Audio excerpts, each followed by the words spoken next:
Alhamdulillah wa sallallahu wa sallam ala nabiyyina Muhammadin wa ala alihi wa sahbihi ajma'in. How do I buy a book? This is what I'm going to be talking about in this video. How to buy a book, and specifically in Egypt. Let's say someone is in Egypt, but this maybe goes for other places as well. So when someone is looking to buy a book, first off, they need to understand what is the book that I'm going to be buying. What is it for? Like, is it for studying? Is it just for reading? Or is it something that is something that I just want to have the book so I can refer to it later, you know? And some types of books are like big books and whatnot. But in general, see what the book is, and see what the print is, what prints are available for this book. And of course, every single book will have certain prints that are either good or that are not so good. And if it doesn't have anything but not so good, then you take this into consideration as well. And so look for the book. This is the first step. The first step when buying the book is research the book. See what prints are available and see what people have said about the different prints that are out there. And if you don't know, ask someone. Ask someone who is a student of knowledge that has been through this book before. Ask them, is this a good print? And sometimes there's Telegram chats for looking for what is the best tab'ah and what people have said about that. And sometimes just asking some of the people that have gone across and looked at these, this is good. Or ask like your sheikh, if you have a sheikh and whatnot, to see what print is good.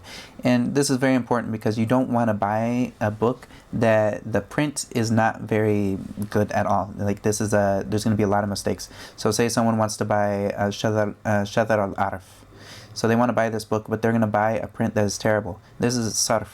And like I've seen the print that is available on like for someone to download from the PDF, like all of the tashkil in it is messed up. Like it's not good, and it's like whoever did the tashkil, it did a lot of like mistakes in it. And so like of course, in something as essential as sarf, you have to know it's all about tashkil. So if the tashkil is messed up, then you're basically like going to be put into a lot of hardship. And you're going to have to fix a lot of, if you're studying the book, you're going to have to fix a lot. As opposed to if you got a nice tab'ah for it, then in this case, all the tashkil will be put right, and you'll have a lot of ta'liqats at the bottom talking about what this comes from and where to look in another book that's bigger to show more details to this, you know. And this, if it's gotten a lot of attention, a lot of love from muhaqqiq, then this will save you a lot of time, and will also save you a lot of hardship in reading as well, because it will become easier. And so one of the ways that I usually do is if I'm looking for a book, I will just type the book in Google, and then I'll look in images, and then I'll see what are the tabaats that are available. And it's important that someone gets to know the different tabaats that are out there, because you'll know which tabaats are actually like reliable and which ones are just in it for money, or that are just cheap to get it out there. Because sometimes in general, a general principle is something from Beirut or something from like Saudi Arabia, Beirut, or some of these other, or Turkey and whatnot. A lot of times their tabaat will be a lot better than like from Egypt. So like Egypt sometimes is not, it's known for like cheap tabaat. Like the publishing is not the best. And it's not always. There's exceptions here, but in general, like their tabaat is cheaper in Egypt, and a lot of times, like even the make of the papers and whatnot is different from like. So if you're gonna buy something from Kuwait, it's gonna be different than if you're buying something from Egypt. Just like an example, I'll give you just a small example. This al-Majmu'a, all right. This is al-Majmu'a, and this is from Maktabat Tawfiqiyya. Alright, and Maktabat al-Tawfiqiyya is not of the best maktabat. And so in it, when I got this particular one here, I opened it up and I found that there was like 40 pages missing in the middle of it. I was like right here, and I opened it up, and I was reading one thing, and then it was skipping like 40 pages. And even like if you see the binding here, this is kind of like cheap binding here. And this, alhamdulillah, I got the version that has the white, or that has the cream paper. And so it's not the white, but they usually do cream or white paper here for this particular one. If you were to buy another one, you would find it a white. And so like a lot of times the print is not always it's not super clear. And you'll find sometimes that the print will be like, you'll find that the print will like fade in some places. And even in some of this particular book, I have some of the copies are actually like falling. They actually have like things in them that are like ripped and the inside, which is not very good. But this is like the best that they have for Majmu'at right now. I don't know of a better copy for Majmu'at, but it's also just kind of like a cheap binding. If you see here, it's like kind of wrinkled and whatnot. It's not like the best quality when it comes to the binding of the book, as opposed to something that if you were to get from like Dubai, like this is a book from Dubai. All right, so this is Al-Aziz fi Sharh al-Wajiz. Of course, this is an amazing book for Shafi'i madhab as well. But even the quality of this is just amazing. Like the paper is nice, the print is nice, even and also of course like the muhakkik in here, they did a lot of work. Like there's actually it's not just one person, I believe it was a whole team of people that went through in this book, and so this actually like got a lot of attention, and it will be free from a lot of like the mistakes and whatnot, and the print will be nice, clear and big, and it'll also like even the binding here is just strong, you know. And this is a nice book that will hold up for a while. And this is from of course from Dubai, like Jaiza, and they have a very good like from the Awqaf there, they have very good print and publication there. And also of the other ones that is well known for like good prints and whatnot is Dar al-Minhaj, especially for the books of Shafi'iyya. So Dar al-Minhaj, they will usually have really good paper, and they'll also have a lot of good like this particular muhakkik has and given a lot of love to this book in making sure that it was done. Ustaz Dr. Abdul Azim Mahmoud al-Dib, and so he has done a lot of good work in the Shafi'i madhab. And of course, when you look at a book as well, sometimes you'll have a certain publication that is a good publication, but the book itself has no tahqiq. So an example of this is Iqna', and this is by Dar al-Muassasa Risala, and this is the Nashr. And of course, Muassasa Risala, Nashirun, is like normally they have very good works. As far as the quality of this book, like the paper and the build, it's very nice. But as far as tahqiq, this is not muhakkak. Like this is not there's no muhakkik for it, but rather it's someone who took care. So you have or imad al-tayyar, that it says i'tana bi, which means someone who looked over it. So it was not something that's actually like a certain muhakkik that went through and did a lot of work for this book in particular. Rather, it's someone who went over the book and made sure that it was presentable, and they let it go out. And so occasionally Muassasa Risala, they will have a lot of books that they put out there that they won't actually have a muhakkik on it. And so yes, it's a good, if they do have muhakkik on it, then this is great, you know, like they usually have a really good print and whatnot. But if they don't have muhakkik on it, it's different. It's not the same quality as if you had a book that's muhakkik, or that has muhakkik or with a muhakkik. The muhakkik is someone who looks over the text really carefully and compares it and takes it from the original like written manuscripts, and he makes sure that it comes together in a cohesive format for the reader when he's reading and whatnot, and make sure all the details are there, and he adds extra notes on the bottom that are very important for the reader to have. And of course, this varies from person to person who's going to be the muhakkik and what level of care that they give to that. But it's important that somebody knows the muhakkikin and also the books and the publications that do this and that give a good quality of books. So as I mentioned, the basic principle, anything that's from Egypt is usually cheap and it's not given a lot of care. And also anything that is from, or not anything, but like a lot of the things that are from Beirut, Syria, or like Saudi, like Dar al-Jozi, a lot of these things are given a lot more care. Dar al-Qalam, these are given a lot of care, and of course they're going to be more expensive. Dar al-Lubab, these are going to have a higher price, and you want to look and see who is the muhakkik. And if you get to know certain the muhakkikin, like you'll want to buy their book. You'll see like, oh, this is the person who did this. Oh, I want to buy this because I know he cares about his work. And also, this is great when you buy a book of them, then you're also supporting them to continue their work. This is like the benefit of buying books, is that you're also supporting these publications, and also the actual the scholars that look into these books and do the tahqiq on them. You're supporting them in this. First, you research the book and see what prints are available and which of these have been recommended by those experienced.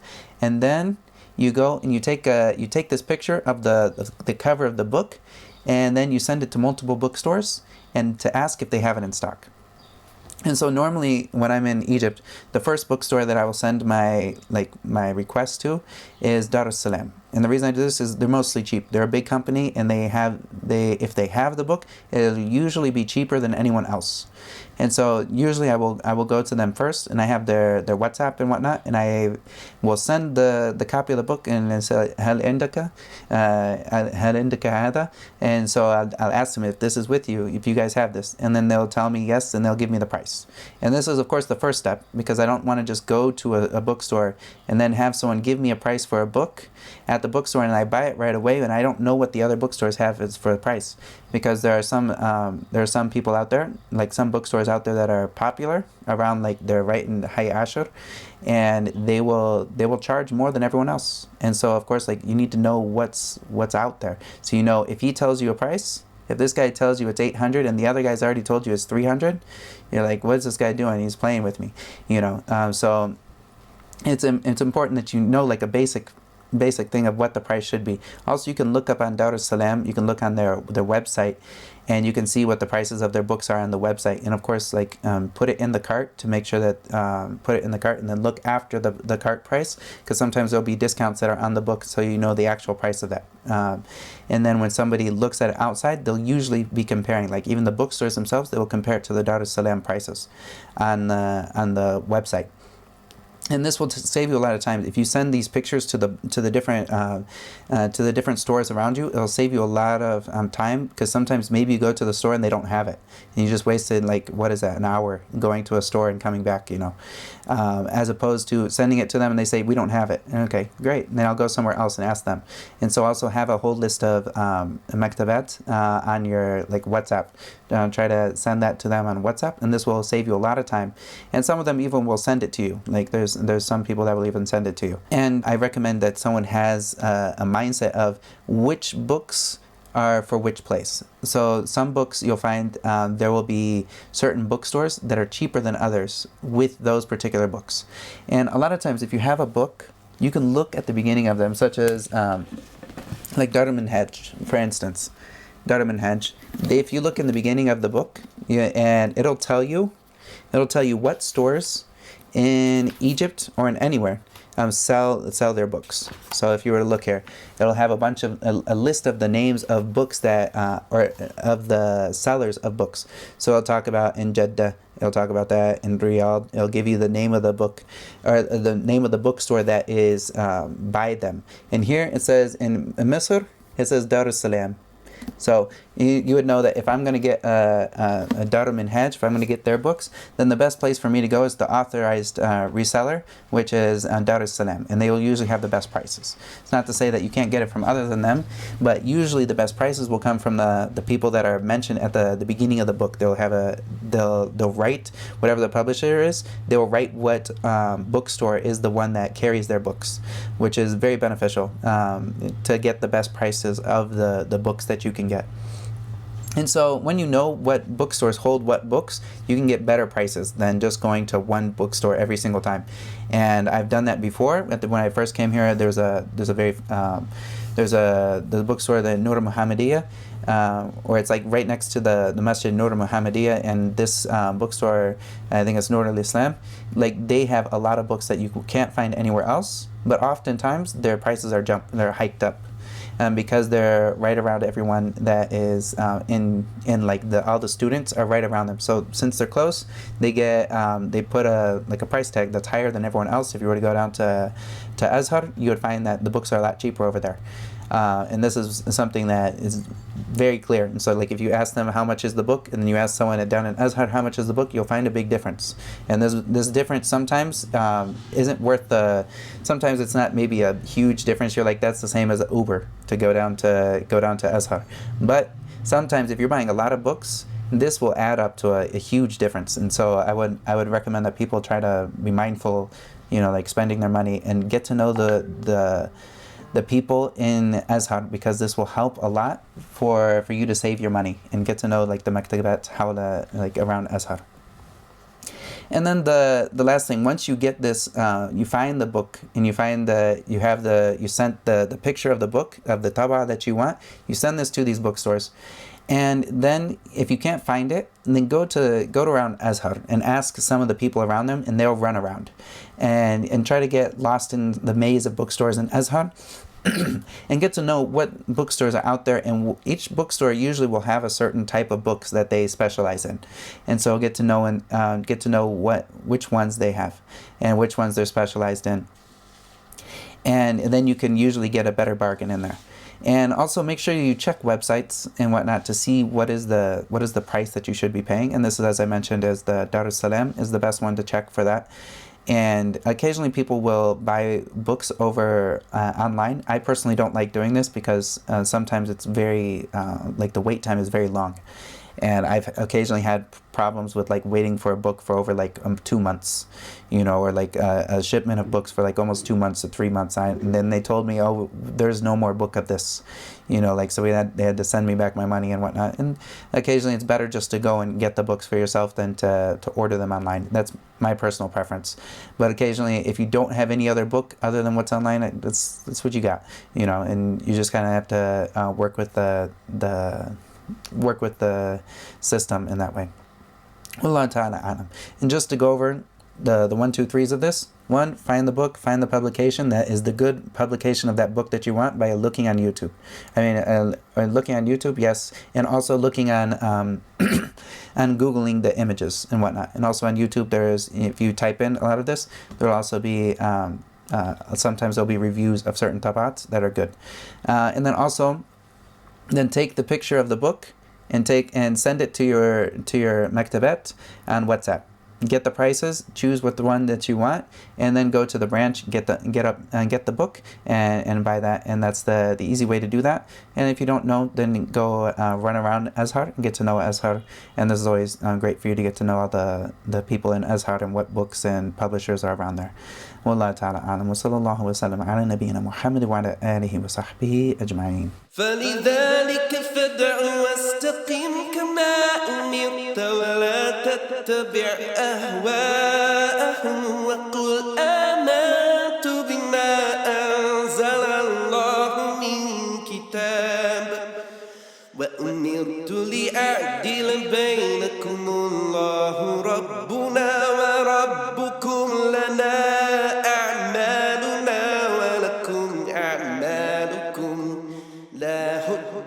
بيننا وبينكم الله يجمع بيننا وإليه المصير.